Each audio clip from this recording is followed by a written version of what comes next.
Hey y'all, Lydia is back there creeping. Let's see if I can zoom in. Lydia! Everybody's here, including you. And if you are a graduate recently or you are getting ready to start your adult journey, this video is for you. Many of you know that I used to teach middle school, and one of the things that I was really passionate about teaching my kids when I was a teacher was Holocaust education. And one of the people that I wanted to highlight in particular was Ava Kor. Ava Kor was a Holocaust survivor, and she founded the Holocaust Museum in Terre Haute, Indiana. And she taught lessons on forgiveness that really spoke to me, and I shared with my students, because forgiveness is something that belongs only to you. That's not something that anybody can ever force you to give. And through her, we learned that they had things in their control that they didn't even know.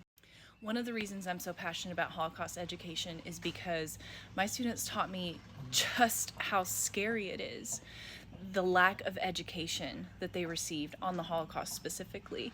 And the whole reason that Ava Kor founded the Holocaust Museum in Terre Haute was because there was something that existed called Holocaust deniers. For me personally, it was really hard to believe that there were people out there that could deny the hard evidence that this really happened. But when I started having these conversations with my students, I realized just how scary and how real it was. Because of who I am, I felt like these kids deserve the truth. So yes, we talked about hard lessons. I answered the hard questions that they had because they deserve the truth. They deserve to know what happened, because history repeats itself, and that should never be repeated. Here's how I did it. I gave them the same kind of respect I would give any other adult. And we learned together what it means to coexist, even under duress, through those lessons, through that mutual respect and love. For example, when we studied Anne Frank, never laughed, never cracked a joke. They listened. They listened and they empathized, and they laughed with her, and we laughed together because they realized, oh my God, how much would it suck to go 2 years without internet?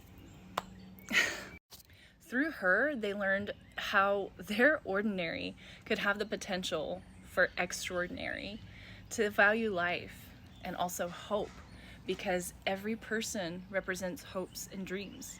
Even though Mrs. Van Buren was kind of a Karen, if you read the book, you know she was kind of a Karen, she didn't deserve what happened to her.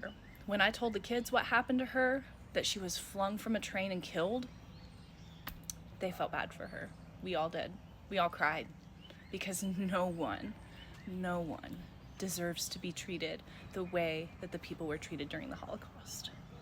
And listen, when I told them that Mrs. Frank starved herself to death for her babies so that they could have the chance to survive, I could see it in their eyes. I could feel it, that all they hoped for was to be loved that much by someone. And let me tell you what, they do love each other, because they know that they're not getting enough love at home. A lot of them don't.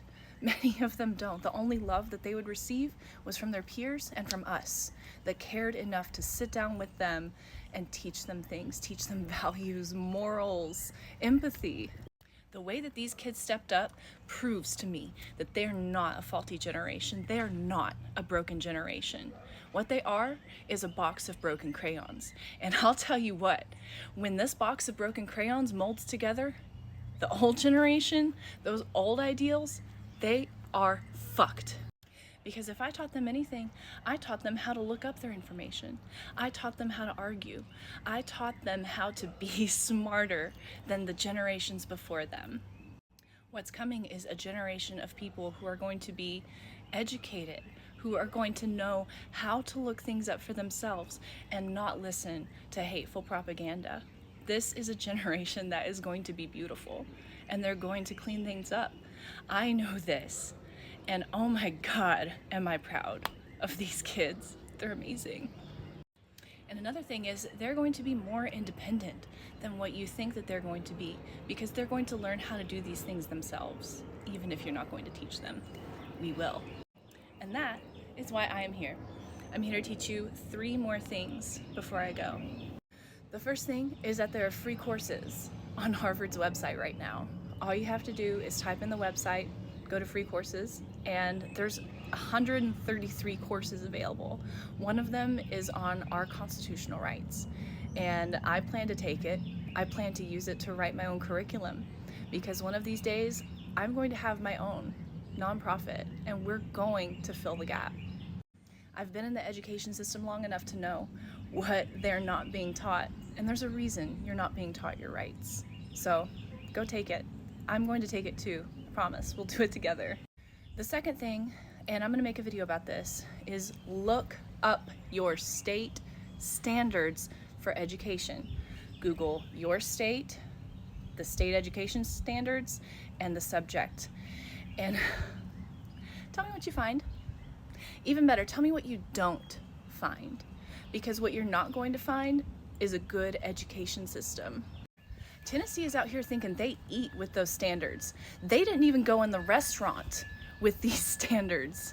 Because when I tell you the standards are the reason I was told I was not allowed to teach grammar to 8th grade students because they should have learned it in elementary school, no.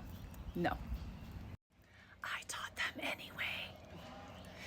And the last thing I want to leave you with is a poem by Martin Niemöller. And I'm sharing this with you because I wanted to show you how proud I am that you are doing exactly what was being asked to do in this poem. First, they came for the communists, and I did not speak out because I was not a communist. Then they came for the socialists, and I did not speak up because I was not a socialist. Then they came for the trade unionists, and I did not speak up because I was not a trade unionist. Then they came for the Jews, and I did not speak out because I was not a Jew. Then they came for me, and there was no one left to speak out for me. What you're doing, what you're sharing about what's going on is the most important thing that you can do. And I'm so proud of this generation. By the way, I do this because you're the other half. I love you.